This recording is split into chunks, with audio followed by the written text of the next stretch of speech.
இடி இடிக்கும் போது மொபைல் போன் யூஸ் பண்ணலாமா? மின்னல் வெட்டும் போது, அதாவது மின்னல் அடிக்கும் போது குளிக்கிறது ஆபத்தா? வீட்ல இருக்கிற டிவி போன்ற அப்ளையன்சஸோட, அதாவது வீட்டு உபயோக பொருட்களோட பிளக் எல்லாம் கலட்டி போடணும்னு சொல்றாங்களே, அது உண்மையா? ஒத்த மரத்துக்கு கீழே நிக்கிறது சேஃப் இல்ல, ஆனா பஸ் காருக்குள்ள எல்லாம் இருந்தா சேஃப், இப்படி எல்லாம் சொல்றாங்களே, இதுல எது உண்மை எது பொய்? முதல்ல இடி மின்னல்னா என்னங்கறத சிம்பிளா தெரிஞ்சுக்கலாம். ஒரு ஒயர்ல எலக்ட்ரான் அப்படிங்கிற துகள்கள் ஃப்ளோ ஆகிறது தான் நம்ம ஒயர்ல கரண்ட் போகுது அப்படின்னு சொல்றோம். ஒரு பொருள் சும்மாலாம் ஒரு இடத்துல இருந்து இன்னொரு இடத்துக்கு நகராது. அதுக்கு ஒரு பக்கம் அழுத்தம் அதிகமா இருக்கணும், இன்னொரு பக்கம் அழுத்தம் கம்மியா இருக்கணும். இப்படி அழுத்த வேறுபாடு இருந்தாதான் அழுத்தம் அதிகமா இருக்கிற இடத்துல இருந்து அழுத்தம் கம்மியா இருக்கிற இடத்துக்கு அந்த பொருள் நகரும். இப்போ இந்த பேட்டரியை பாருங்க, இது அந்த மாதிரி ஒரு அழுத்த வேறுபாடை ஏற்படுத்தும். அது எப்படின்னா, இந்த பேட்டரியில இங்க மைனஸ் போட்டிருக்கு, அதாவது எலக்ட்ரான நெகட்டிவ் சார்ஜ்னு சொல்லுவாங்க. இங்க நிறைய எலக்ட்ரான்ஸ் இருக்கு. அது எப்படின்னா, ஒரு பெஞ்சில 10 பேர் உட்காரலாம்னா அதுல 20 பேர் உட்கார்ந்துட்டு இருக்கிற மாதிரி. இங்க இருந்து எலக்ட்ரான் வெளியேறதுக்கு தயாரா இருக்கு. அதே இந்த பக்கம் பிளஸ் சிம்பிள் போட்டிருக்கு பாருங்க, அதாவது எலக்ட்ரான்ஸ் இங்க இல்ல அல்லது எலக்ட்ரான்ஸை வாங்கிக்க இது தயாரா இருக்கு அப்படிங்கறத பொருள். இத ஒரு காலியான பெஞ்ச்னு வச்சுக்கலாம். இப்போ இந்த ஃபுல்லா இருக்கிற பெஞ்சில இருந்து காலியான பெஞ்சுக்கு எலக்ட்ரான்ஸ் வரணும். ஆனா வரதுக்கு வழி இல்ல,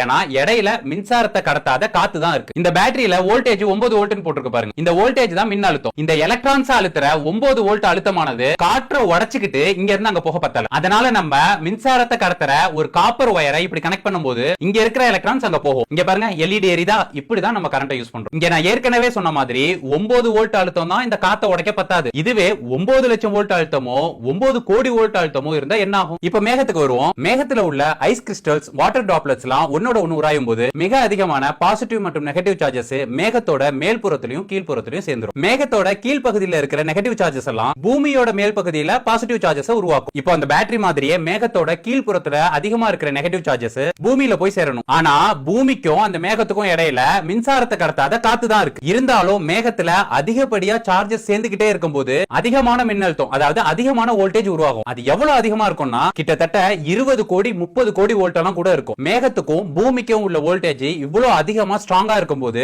இடையில இருக்கிற காற்று மூலக்கூறை கூட பிரேக் பண்ணிட்டு அந்த சார்ஜஸ் மேகத்துல இருந்து பூமிக்கு பாயும். இத தான் நம்ம மின்னல்னு சொல்றோம். இது பூமியில எல்லா இடங்கள்லயும் நடக்கலாம். ஆனா குறிப்பா தனியான உயரமான இடங்களுக்கு மேல மேகம் வரும்போது, உதாரணத்துக்கு மரத்துக்கு மேல, போல் கம்பங்களுக்கு மேல எல்லாம் மேகம் வரும்போது மேகத்துக்கும் பூமிக்கும் உள்ள உயரம் கம்மியாகிறதுனால அந்த இடத்தை மின்னல் தாக்குறதுக்கான வாய்ப்புகள் அதிகம். சரி, அப்புறம் இடினா என்ன? இடி சத்தம் எப்படி கேக்குது அப்படின்னு கேட்டா, இப்படி மின்னல் வரும்போது அந்த மின்னலோட வெப்பநிலை கிட்டத்தட்ட 50,000 டிகிரி செல்சியஸ் கூட இருக்கும். இவ்வளவு அதிகமான வெப்பநிலையால அதை சுத்தி இருக்கிற காத்து மிக அதிவேகமா விரிவடையும். இதனாலதான் பயங்கரமான சத்தம் ஏற்படுது. இததான் நம்ம இடி சத்தம்ங்கிறோம். மின்னல், இடி இது ரெண்டும் சேர்ந்து தான் வரும். இடி சத்தம் கிட்டத்தட்ட 16 கிலோமீட்டர் தூரத்தை கடந்து கூட கேட்கும். சில நேரத்துல பாத்தீங்கன்னா மின்னல் மட்டும் இடி சத்தம் இல்லாம நமக்கு தெரியும். அப்ப நம்ம அதை அதிகமான தூரத்துல இருந்து பாக்குறோம்னு அர்த்தம். அதனால இடியோட சத்தம் அதிக தூரம் தாண்டி வரும்போது அட்மாஸ்பியர்லயே அட்டெனேட் ஆகிறோம், நம்மளோட காதுகளை வந்து அடையாது. அதே மாதிரி பாத்தீங்கன்னா நமக்கு முதல்ல மின்னல் தான் கண்ணுக்கு தெரியும், அதுக்கப்புறம் தான் இடி சத்தம் கேட்கும். அதுக்கு காரணம் என்னன்னா, நம்ம பாக்குற வெளிச்சம் நம்ம கேட்கிற சத்தத்தை விட அதிவேகமா பயணிச்சு உங்களை வந்து அடையும். ஆனா அதுக்கப்புறம் தான் சத்தம் உங்களை மெதுவா வந்து அடையும். அதனாலதான் முதல்ல மின்னலை பாத்துறோம், சத்தம் அப்புறமா கேக்குது. சரி, இந்த வீடியோட ஆரம்பத்துல நான் சில கேள்விகள் கேட்டல, அந்த கேள்விகளுக்கு பதில் என்னன்னு ஒண்ணா பார்க்கலாம். முதல்ல,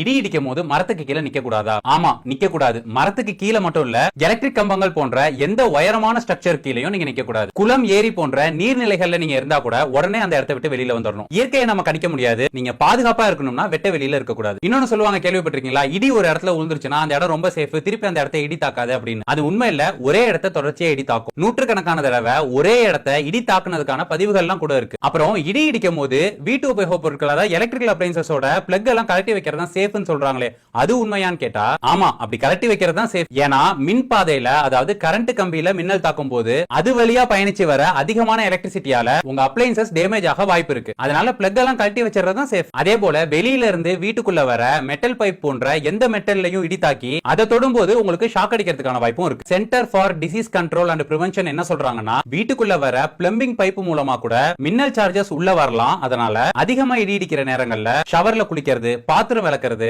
ஏன் டேப்ல கை கழுவுறத கூட தவிர்க்கிறது நல்லதுன்னு சொல்றாங்க. எலக்ட்ரிக்கல் கனெக்ஷன் போலவே வீட்டுக்குள்ள வர லேண்ட்லைன் போனையும் தவிர்க்கணும். ஏன்னா அது வழியாவும் சார்ஜஸ் வந்து ஷாக் அடிக்கிறதுக்கான வாய்ப்புகள் இருக்கு. அதனால இடி அதிகமா இருக்கிற நேரத்துல லேண்ட்லைன் போனை யூஸ் பண்றது தவிர்க்கிறது நல்லது. ஆனா மொபைல் போனை பயன்படுத்த கூடாது அப்படின்னு சொல்றதுல உண்மை இல்ல. நீங்க கார்ட்லெஸ் போன், மொபைல் போன் போன்ற வயர்லெஸ் ஆன எந்த சாதனங்களையும் பயன்படுத்தலாம், அது சேஃப் தான். அப்புறம் உயரமான கட்டிடங்களை பாதுகாக்க இடிதாங்கி வச்சிருக்காங்க அப்படின்லாம் சொல்றாங்களே, இடிதாங்கினா என்ன? அது எப்படி இடியை தாங்கும் அப்படின்னு கேட்டா, இடிதாங்கி அப்படிங்கிறது ஒண்ணும் இல்ல, அது மின்சாரத்தை கடத்தக்கூடிய மெட்டலால செய்யப்பட்ட ஒரு ராட். இது இங்கிலீஷ்ல லைட்னிங் ராட் அப்படின்னு சொல்லுவாங்க. உயரமான பில்டிங்ல அதுல இருந்து இன்னும் சற்று உயரத்துல இந்த ராட அமைப்பாங்க. இது நேரா பூமியில போய் கனெக்ட் ஆயிருக்கும். மின்னல் தாக்கும் போது எலக்ட்ரிக் சார்ஜஸ் எல்லாம் பாதுகாப்பா இந்த ராடு வழியா பூமிக்கு போயிடும். இதுதான் இடிதாங்கியோட செயல்பாடு. அப்படின்னா மெட்டல்ல செஞ்ச பஸ், காருக்குள்ள எல்லாம் இருக்கிறது ஆபத்தா அப்படின்னு கேட்டா அப்படி இல்ல. மின்சாரத்தை கடத்துற மெட்டலால செய்யப்பட்ட ஒரு ஷெல்லுல சார்ஜஸ் அது மேல பாஸ் ஆகும்போது மெட்டலுக்கு வெளியில இருக்கிற அந்த சார்ஜஸால ஏற்படுற எலக்ட்ரிக் ஃபீல்டால மெட்டலோட ஷெல்லுக்குள்ள எந்த பாதிப்பும் ஏற்படாது. இததான் ஃபாரடே கேஜ் அப்படின்னு சொல்லுவாங்க. காரு பஸ் எல்லாம் கூட